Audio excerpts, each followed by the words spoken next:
Welcome to my channel. আজি মই আপোনালোকলৈ লৈ আহিছোঁ অন্য এটা ভিডিঅ' য'ত মই দেখুৱাবলৈ লৈছোঁ এখন চাদৰত উকা চাদৰত কেনেকৈ দহি বাটিব পাৰি। সো ভিডিঅ'টো শেষলৈকে চাই থাকিব। বলক এতিয়া আমি ভিডিঅ'টো আৰম্ভ কৰোঁ। দহি গুঠাৰ বাবে আমাক লাগিব এটা কটনৰ সূতা, এটা বেজি, এখন কেঁচি, এটা ৰুলেক্স। যদি চাদৰখনত এনেধৰণে ৰুলেক্সৰ কাম কৰা থাকে তেতিয়াহ'লে ৰুলেক্স চুলি দিব, খুব ধুনীয়া লাগিব। আৰু এইখিনি জিলেলে সূতা বুলি কয়, যাৰ দ্বাৰা আমি দহিটো গুঠিম। চ' ভিডিঅ'টো শেষলৈকে চাই থাকিব। এতিয়া আমি বেজিটোত এনেধৰণে সূতাডাল ভৰাই ল'ম।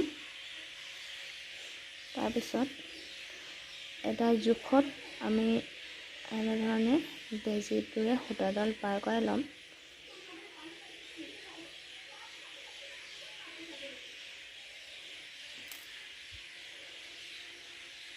তাৰপিছত আমাৰ জিলিলে সূতাখিনি যে আমি লৈছিলোঁ সেইখিনি আৰু ৰুলেক্সডাল একেলগ কৰি ল'ম এনেধৰণে।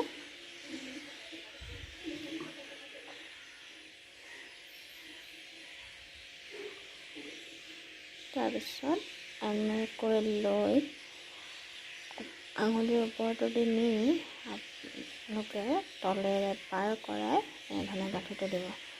গাঁঠিটো টানকৈ দিব যাতে খুলি নাহে। এনেধৰণে যদি আপোনালোকে ভিডিঅ'টো চাই ভাল পাইছে তেনেহ'লে মোক লাইক এটা কৰি দিব। আৰু যদি মোৰ চেনেলটোলৈ নতুনকৈ আহিছে মোৰ চেনেলটো ছাবস্ক্ৰাইব কৰি ল'ব। ছাবস্ক্ৰাইব সম্পূৰ্ণৰূপে ফ্ৰী, ছাবস্ক্ৰাইব কৰিবলৈ নাপাহৰিব। এয়া দেখিছে আমাৰ দহি বটা হৈ গৈছে। আৰু এনেকৈ চিৰে এক্সট্ৰা সূতাখিনি কাটি দিব, বছ হৈ গ'ল। মই বহুত সহজতে আপোনালোকক দহি কেনেকৈ গুঠা হয় শিকাই দিলোঁ।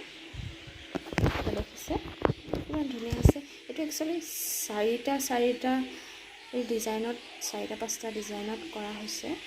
ইয়াতে মাজতে আকৌ মই এই ব্লেক কালাৰটো দিম। চ' এইডোখৰ খালী ৰাখিছোঁ। ইয়াত 4টা তেনেকৈ মিলাই মেলি এই চাদৰখন গুঠিম। আমাৰ দহি গুঠা কমপ্লিট হৈ গৈছে। চাওক কিমান ধুনীয়া লাগিছে দেখিবলৈ। আপোনালোকেও এনেকৈ বনাই চাবচোন কেনেকুৱা লাগে।